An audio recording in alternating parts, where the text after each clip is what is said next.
your Samsung dryer is squeaking, there's only a few parts that could be making that noise, and I'm going to show you how to fix it. These are basically all of the moving parts in your dryer, or at least all the ones that could cause a squeak like that. The most common is the idler pulley, and if that's all you want to change, you could just change that. You really only need a Phillips head screwdriver, which you could get on my website that says there it's fixed. If you want to make quick work of it, you could get this fancy Bosch drill, put a Phillips bit on it, and it'll save you about half the time. This is my favorite drill. I'll give you guys a link in the description. First thing you want to do is unplug your dryer. There's 2 screws on the back of the dryer holding the lid on. Just undo them with a Phillips screwdriver or a Phillips drill. At the front of the dryer, you want to get both hands, you want to give it a little push and slide the top cover back. You should just be able to lift it out of the way. Once you have the top open, this is your main control board. We're going to undo these 2 screws so we could disconnect the communication cable from the console. There might be a 3rd screw. Once you have this on this side, you should be able to see these cables, and you want to undo the one that has all the really thin wires. And then just let this board sit down like this for now. Next, we want to undo these 4 screws. Tilt the console forward, and then lift it out, put it to the side. Next step is we're going to remove these 4 screws, and then these 2 screws that hold the blower housing in. Lean the control forward. Sometimes there's a metal tab that you might need to press to release the front cover from the body of the dryer, and then unplug your door switch by simply pulling on it. You might have to give it a little wiggle. Lean the door at about a 45-degree angle, and then just lift it out and move it out of the way. Next, we're going to remove this corner piece. There's 4 screws. In this one, we should just be able to kind of give it a little wiggle. Now what you'll have to do is you'll have to follow this wire back. If you have a drum light, unhook this, and then you could take this and the control board and just set it behind the dryer so it's out of your way. Next step, remove the lint filter, and this blower duct assembly should have 3 and sometimes a 4th screw at the bottom.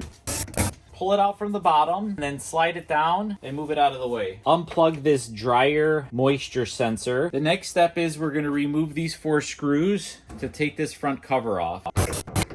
To remove this cover, you have to lift a little bit and give it a little jiggle and move it out of the way. The next step is to disconnect the belt. Now to reach the belt, you have to get one arm in here and then the other arm underneath here. To disconnect the belt, what you want to do is you want to take this idler pulley and you want to give it a pull. There's a spring, and with your other arm, undo the belt, and then gently let the idler pulley go to its rest position. Grab the dryer by the belt, lift it a little bit, and remove the drum and put it to the side. This is a perfect time to do a little courtesy vacuum. It does 2 things. It makes your work environment a little bit cleaner, and secondly, if you drop a screw or something, it's not going to get lost in the lint. So at this point, you've probably checked the wheels and you realize that probably your idler pulley is what failed. This particular pulley, it looks like it got seized and it was riding and put a groove in the belt. This dryer was actually still working, although it would squeak and it would eventually go away. Problems like this, you have to catch them early, otherwise you'll cause significant damage to the dryer. Might make it not worth fixing. To undo this idler pulley, there's just 1 screw right here. Once it's unscrewed, just disconnect it from the spring and take it out of the dryer. This is the new upgraded idler pulley, and it comes with a new screw. And what you want to do is you want to find the hook where it accepts the spring, hook it in place, and then set your tab so that it goes into a slot. Make sure that this switch is on the top, and then find the screw, get it started, take the idler and push it back into its slot, and then tighten it with your screwdriver. If you did everything correctly, you should be able to lift, and there just should be some springy resistance, but the idler should move very freely. Stretch it out. The ribs should be touching the drum. Take your old belt out, set your new belt in place, and you're going to see the wear marks on the drum. That'll give you a pretty close idea of where the drum belt should be. Again, make sure that the ribs of the belt are touching the drum. Lift the drum slide it back into place, and it should sit on top of the wheels. If you have it set, it shouldn't fall out, and you should be able to give it a little bit of a turn. Give the belt a little jiggle to make sure it's properly in place. Get your hands underneath the dryer, and what you want to do is you want to pull up on the idler pulley and hold it, and take the belt and set it on the top. Once you do that, you want to get the tensioner pulley down, and while pushing on the tensioner, get the belt to wrap around the motor. This is going to require probably a couple of tries and significant force. You really got to pull and extend this spring to the maximum. But once you're done and it's correct, it should look something like this. Now this camera view is from the back of the dryer looking towards the belt assembly. So if you're looking at it from the front, it's going to look a little different, but you'll at least understand how it's supposed to go. Once you have this, you should be able to give the drum a little basic turn, and everything, including the motor, should turn with the belt. Give it like one full revolution to make sure it doesn't skip off the idler pulley. And if everything looks good, just set the drum down, and then we can start reassembly on the front. Next, we're gonna put the bulkhead back in. Now the trick to getting the bulkhead in right the first try is to give the drum a little bit of lift and make sure that the wheels go underneath the drum. Set it in place, but don't worry about the tabs just yet. You want to get it lined up with the drum first. Once you have the wheels underneath, start at 1, set it in place, and then just kind of rotate it until you're able to get another tab in. Go on the left-hand side, give it a lift, and they both should lock into place. If you have everything perfect, the drum should turn with very little effort. If it feels like it's stuck, then you didn't do something right. Plug in your moisture sensor, and then let's put these 4 screws back on. This would be a great time also to vacuum out your duct assembly. Don't be afraid to put this underneath the sink if you have some stubborn lint that won't come out. When it's all out, it should look pretty much like this. If you have some stuck in the corners, just run it under some hot water and pick at it until you get everything clean.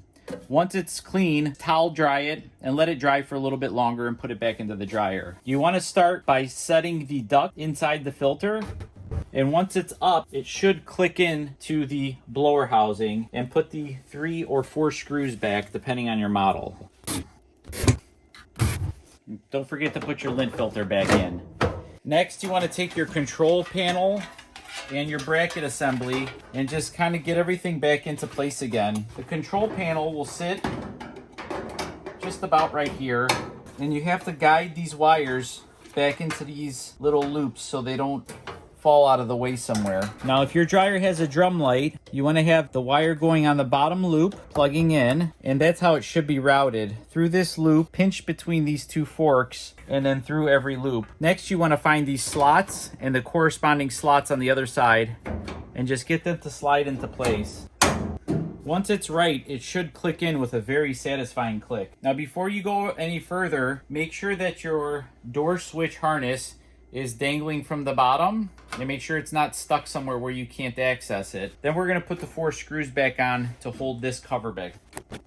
Next, you're going to take the whole front cover, and what you want to do is you want to kind of go in at an angle and get the hooks into the slots. Once it's in, you should be able to bring the door nearly closed. You have just enough space to plug in your door switch, and then you should be able to very easily attach the front to this panel. Take your control panel, you'll find these little hooks. You want to set the hooks inside the front cover and then send your wiring through whatever hole it came from. Sometimes the harness is on the other side. It may differ from model to model. You simply want to take your control panel and let it hinge down into place, and it should pretty much lock itself in. At this point, you want to find your wiring, and it's pretty easy to identify which is which. White to white, black to black. Make sure that both of these harnesses go through this loop. Take your main control board and hook it in until all 3 screws line up. Take these 4 screws and secure your front console back on. And then take your front panel, set it about 1 inch away from where it's supposed to go, slide it in place. Put your last 2 screws in. Don't forget to plug your dryer back in. Turn it on, press start. Pat yourself on the back, you just saved yourself a few $100s.